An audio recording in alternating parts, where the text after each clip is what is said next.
အားလုံးပဲမင်္ဂလာပါကျွန်တော်ဒီနေ့မှာတော့လေဒီ OSE short application တက်ကိုဘယ်လိုအလွယ်တကူဝင်ပြီးတော့မှ short ဈေးတွေနဲ့ဈေးဝယ်လို့ရတယ်ဆိုတော့ကျွန်တော်ပြပြပါမယ်ကျွန်တော်ဒီ OSE short application ထဲမှာဈေးဝယ်မှာဆိုကျွန်တော် tablet ကိုကျွန်တော်အထူး short ဈေးတွေချပေးထားပါတယ်ပထမဦးဆုံးကျွန်တော်ဒီ Play Store ထဲကိုသွားမယ်ပြီးရင်ကျွန်တော်ဒီ search ဆိုတဲ့နေရာမှာကျွန်တော်တို့ OSE ဆိုပြီးတော့ရိုက်ချမယ်ပေါ်လာပြီဆိုရင်တစ်ချက်နေပေးပါပြီးရင် install ပေါ့ကျွန်တော် download လေးကိုခဏဆောင်ပေးပါ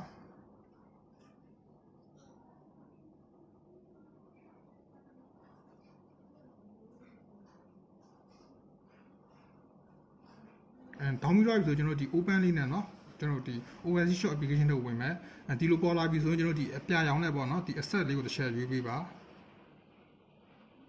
ဒါပေါ်လာဆိုကျွန်တော်တို့ cancel တစ်ချက်နေပေးပေါ့เนาะ cancel နေပေးမယ်ပြီးရင်ကျွန်တော်ဒီ application တွေကဒီ service ပေါ့เนาะ service ကိုတစ်ချက်နေပေးပါပြီးရင်ဒီမှာကျွန်တော်တို့ one key ပေါ့เนาะ one key နဲ့ကျွန်တော်တို့ဒီ login ဝင်မယ်ဒီမှာဆိုရင်ကျွန်တော်ဒီတခြားဟာတွေပေါ့နော်ဒီ account login တို့ mobile login တို့ဒီ WeChat တို့ဒီ Google တို့ဘာမှရွေးပေးစရာမလိုဒီ one key လေးကိုပဲနေပေးပါ one key နေပေးတယ်ဆိုရင်သူ auto အကုန်လုံး login ဝင်တော့လိုက်ပါမယ်ဒါဆိုကျွန်တော် login ဝင်ပြီးသွားပြီ